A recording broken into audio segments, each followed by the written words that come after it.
دوستو، صبر اور یقین بہت بڑی نعمت ہے۔ ان لوگوں پر غم کا کوئی اثر نہیں ہوتا جو اپنی زندگی کو صبر اور یقین کے ساتھ گزارتے ہیں۔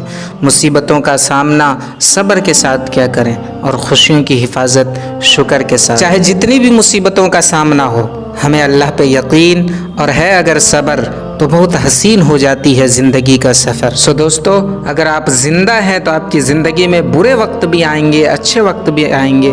اچھے وقت میں اللہ کا شکر ادا کریں اور برے وقت میں صبر۔ اور صبر ایسا کہ جب میرے پیارے آقا صلی اللہ علیہ وآلہ وسلم طائف گئے حق کی آواز بلند کرنے، سچائی کو لوگوں کے سامنے پیش کرنے، تو لوگوں نے پیارے نبی صلی اللہ علیہ وآلہ وسلم کے جسم پر پتھر مارے، اتنا پتھر کہ جسم اتھر سے خون نکل آیا، لیکن صبر جسم پر اوجری ڈالی گئی، راستے میں کانٹے بچھائے گئے، لیکن صبر اس لیے کہ آپ سچ کے ساتھ تھے، آپ حق پہ تھے، آپ نے سچائی سے کبھی بھی منہ نہ پھیرا۔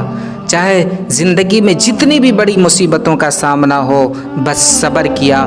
صبر اس لیے کہ اللہ پہ یقین تھا کہ تم نہیں تو تمہاری آنے والی نسلیں میری حقانیت کو قبول کریں گی۔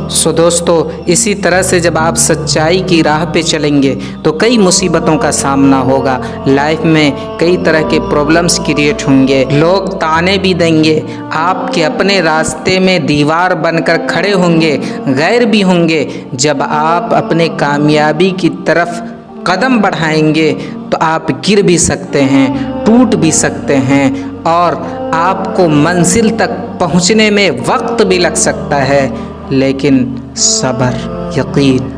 دوستو، اگر آپ نے کامیابی کو پانے کے لیے سچائی اور صبر کے ساتھ چلنا شروع کیا ہے تو آپ کو یہ یقین رکھنا ہوگا کہ ایک نہ ایک دن آپ نہیں تو آپ کی نسلیں ضرور منزل تک پہنچیں گی انشاءاللہ۔